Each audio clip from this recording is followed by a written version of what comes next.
Hi అండి. అందరికీ నమస్కారం అండి. నోట్లో పెట్టుకోగానే వెన్నలా అయితే కరిగిపోతుందండి ఈ కర్రీ.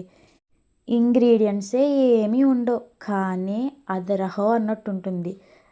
రసం చేసుకున్నప్పుడు, సాంబార్ చేసుకున్నప్పుడు, రైస్‌లో కానీ, మన గొంతుకు సరిగా లేనప్పుడు ఈ కర్రీ అనేది వండుకుంటే చాలా రిలీఫ్‌గా అనేది ఉంటుంది. మేమైతే ఒక 2, 3 వంకాయ ముక్కలైతే వేసుకున్నామండి. దానికి కాచిన వంకాయలండి ఇవి. ఎంత టేస్టీగా ఉన్నాయంటే నేనైతే ఈ కర్రీని ఎలా వండేసానో చూసేయండి. ఈ వంకాయల్ని మనం శుభ్రంగా కడిగేసుకొని మీకిష్టమైన షేప్‌లో అయితే కట్ చేసుకోండి. నేను ఇలాగా కూడా కట్ చేసుకొని అయితే పక్కనైతే పెట్టేసుకున్నాను. ఒక మిక్సీ జార్‌లో కొబ్బరి, వెల్లుల్లి, కారం, పసుపు, ఉప్పు వీటినైతే మిక్సీ అయితే పట్టేసుకొని ఈ వంకాయ ముక్కలకి ఈ పేస్ట్ అన్నిటిని బాగా దట్టించేయాలండి.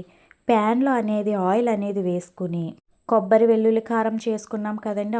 ఆ వంకాయ ముక్కలకి పట్టిన తర్వాత ఈ ఆయిల్ అనేది వేసేసుకొని మిగిలిన కొబ్బరి, వెల్లుల్లి, కారాన్ని కూడా వేసేసుకొని సిమ్‌లో పెట్టుకొని నిదానంగా అయితే వేయించుకోవాలండి.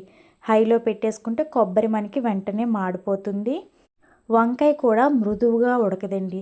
చూడండి నోట్లో పెట్టుకుంటే అలా మెల్ట్ అయిపోవలసిందే.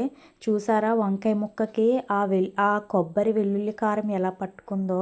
ఇలాంటి కర్రీస్ ఒక్కసారి మీరు ట్రై చేయండి. అస్సలు వదిలిపెట్టరు.